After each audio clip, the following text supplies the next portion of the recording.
Olá, meus amigos, eu sou Paulo Portinho e hoje a gente vai falar sobre riqueza, mas não sobre aquele índice de riqueza pessoal que eu escrevi no meu livro, Quanto Custa Ficar Rico, que ensina você a calcular quanto você precisa ter de dinheiro para você ter uma renda passiva, etc. Não é isso que a gente vai falar. A gente vai falar hoje sobre as questões subjetivas do pacote de consumo. Aqui no Ocidente é muito comum a gente tentar transformar tudo em uma proposta numérica, né? Isso é uma crítica que pessoas de esquerda e de direita fazem. Esse livrinho aqui é o livro do Hayek, né?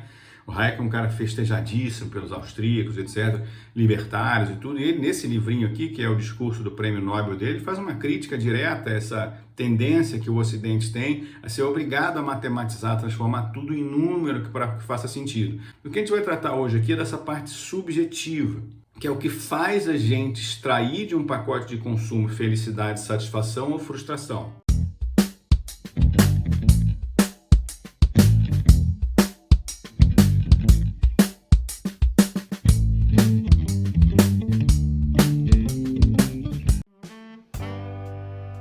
Vamos falar de dois aspectos subjetivos da percepção de riqueza ou da satisfação com o pacote de consumo.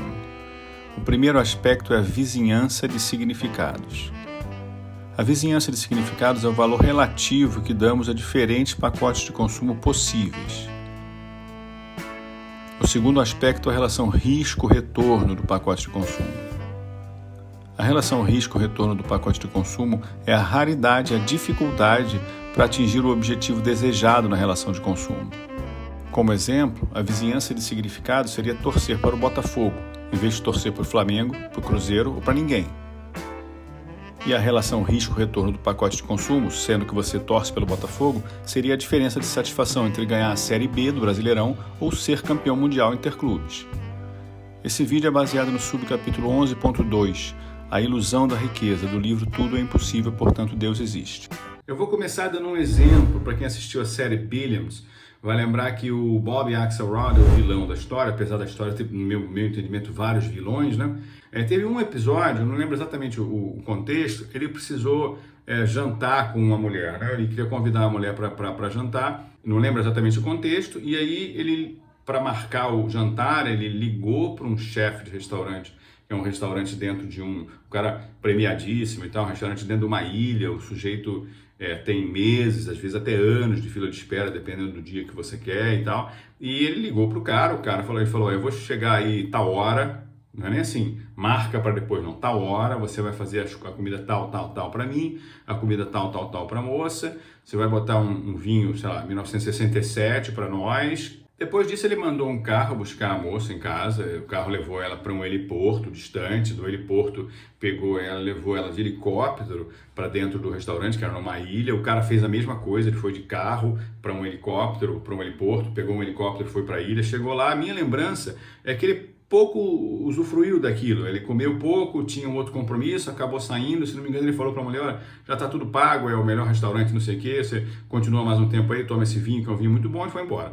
Quer dizer, o que esse cara precisa construir de significados na vida dele para que o pacote de consumo dele tenha resultado desejado, alguma coisa que tenha impacto na vida dele, é notável. A questão com relação à riqueza é que você precisa colocar uma vizinhança de significados, uma vizinhança de riscos, para que você sinta prazer, retorno daquela situação. É isso que você está vendo isso acontecer com bilionário o tempo inteiro agora, estão querendo ir para Marte, estão querendo ir para dar volta na Terra, em órbita, né? Teve um bilionário aí que, sei lá, resolveu pagar para o Capitão Kirk do Star Trek dar a volta na Terra, quer dizer, o Capitão Kirk, ele com 90 anos dizendo que estava morrendo de medo, mas deve ter recebido um cachê tão absurdo.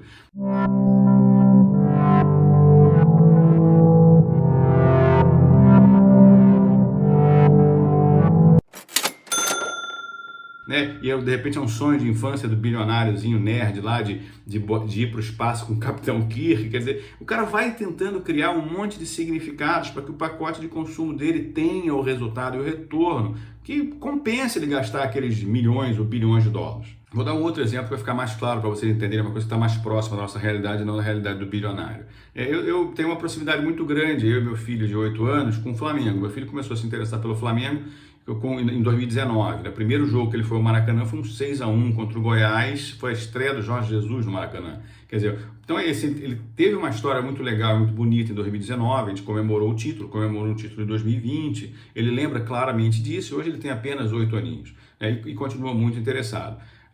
O Flamengo perdeu recentemente de 3-0 e não foi para a final da Copa do Brasil, perdeu 3-0 para o Atlético Paranaense. Eu estava assistindo o jogo com ele e ele começou a chorar. Normal, criança de 8 anos, ela sente uma frustração grande, ela tem uma expectativa, sente uma frustração, chora, é normal. Só que para quem é pai, é um negócio extremamente desagradável ver o filho triste. Mas eu olhei aquilo e fiquei um pouco preocupado, falei, gente, o que eu faço? Eu tento tirar isso dele, eu tento tirar essa valorização que ele dá para essa coisa subjetiva, né, e completamente sem sentido, que é torcer para o futebol, e é de fato sem sentido. O problema é que se eu tirar dele a tristeza do fracasso, dele se sentir mal, da frustração, eu também vou tirar dele a euforia, a empolgação de uma vitória. Então a gente tem esse problema. A nossa vida é uma vida, para que a gente tenha muita euforia, muita satisfação, a gente tem que jogar uma vizinhança de risco.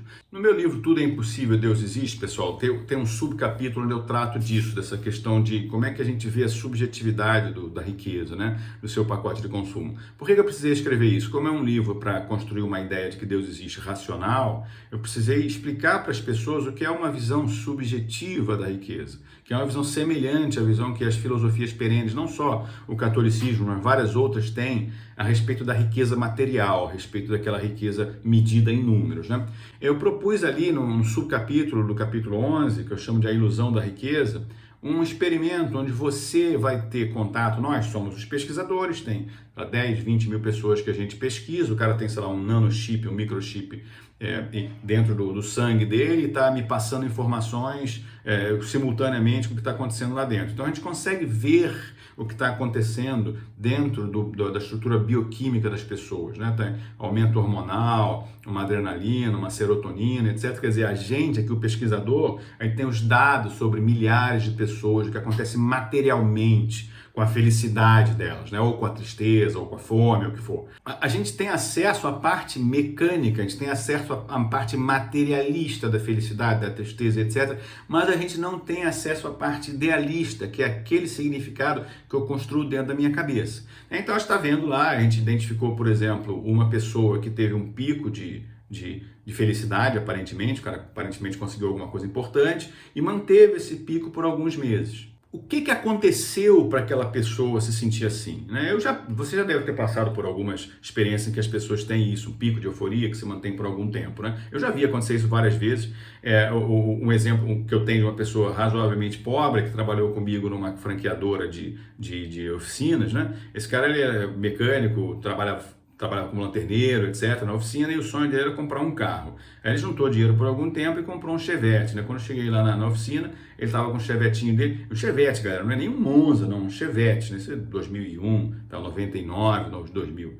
O cara comprou um Chevette, estava eufórico e tal, com o carro cacareco, horroroso. Mas o objetivo dele não era exatamente comprar um carro top, ele queria comprar aquele carro para deixar aquele carro máximo e tudo. Então aquela euforia dele durou mais alguns meses, que foi o tempo dele comprar, juntar um dinheirinho e comprar uma peça, foi o tempo dele colocar o carro numa estufa ali para dar uma pintura, foi o tempo dele passar lixando o carro. Já passei por uma situação semelhante a essa, já fiz uma guitarra para mim, né?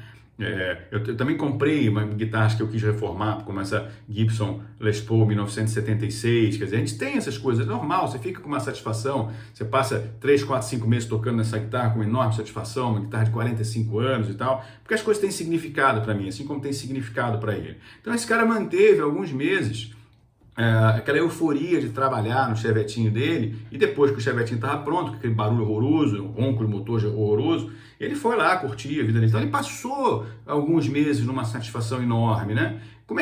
Se fosse uma pessoa extremamente rica, por exemplo, para ela conseguir a mesma coisa, ela teria que estar envolvida num mesmo ambiente de risco. Evidentemente que comprar um Chevette para ela não seria nada prazeroso, muito pelo contrário, né? Ela não conseguiria fazer isso. Então teria que ser, eventualmente, sei lá, ela conseguiu comprar um Rolls Royce 1933, todo cacarecado, e que ele vai passar os próximos 6 meses a 1 ano, eventualmente a 2 anos, procurando as coisas em leilões, né, como a gente faz com guitarras antigas, para saber se eu consigo colocar de volta os captadores dela. Ele vai colocar o farol, coisas que não existem mais, ele vai mandar um lanterneiro fazer, ou um torneiro mecânico fazer. Quer dizer, aquilo ali traz para o cara uma satisfação que dura algum longo tempo, porque é o mesmo significado, é um significado próprio, né? de risco e retorno, né? As coisas difíceis para mim. Não é só o dinheiro que está envolvido, porque só o dinheiro eu resolvo rápido. E, de forma resumida, o que eu quis colocar no livro é que o componente subjetivo do que você extrai do seu pacote de consumo é normalmente, que é a vizinhança de significados que fazem você gostar ou não gostar, ter ou não ter interesse em determinado output, né, determinado outcome, né, determinada saída desse sistema, é que costuma ter muito mais influência do que o componente objetivo, que é o preço daquele pacote de consumo. São os significados que você traz para a sua vida. Isso tem várias implicações relevantes. A primeira e a mais relevante de todas é que uma pessoa bem-sucedida nesse aspecto é uma pessoa que cria vizinhanças de significado ou cria situações de risco e retorno que são calculadas, ou seja, que fazem sentido. A pessoa que diz que o meu sucesso vai ser o dia que a Gisele Bündchen abandonar o Tom Brady e vir morar comigo na Pavuna.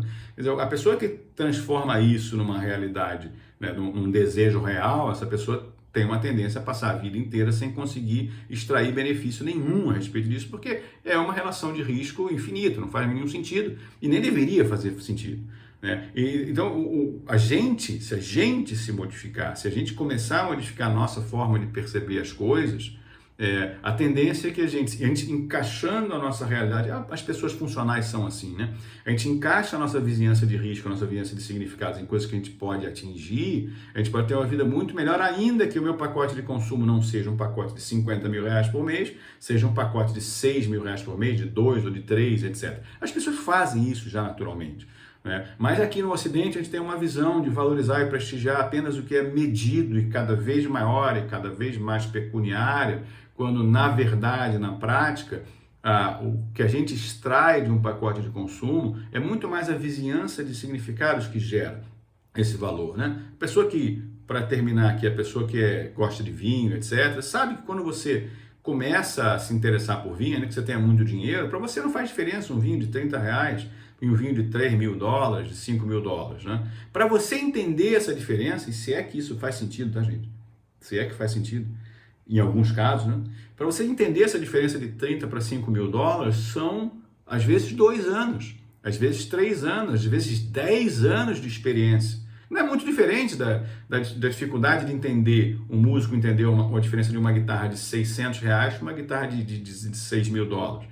Tá? É mais ou menos isso, a gente leva muito tempo, você desenvolve uma experiência, você não compra essa experiência, é algo que você precisa viver, é algo que você precisa gastar, investir o seu tempo, a sua vontade, a sua concentração. Né? Então, a vizinhança de significados, e que depende muito, mas muito mais de nós do que do ambiente externo, uma decisão nossa, é que indica se, mesmo sendo riquíssimo, ou mesmo sendo uma pessoa pobre, se eu vou conseguir extrair o máximo daquelas situações em que eu consigo me colocar em risco, em situações reais e plausíveis de risco e retorno.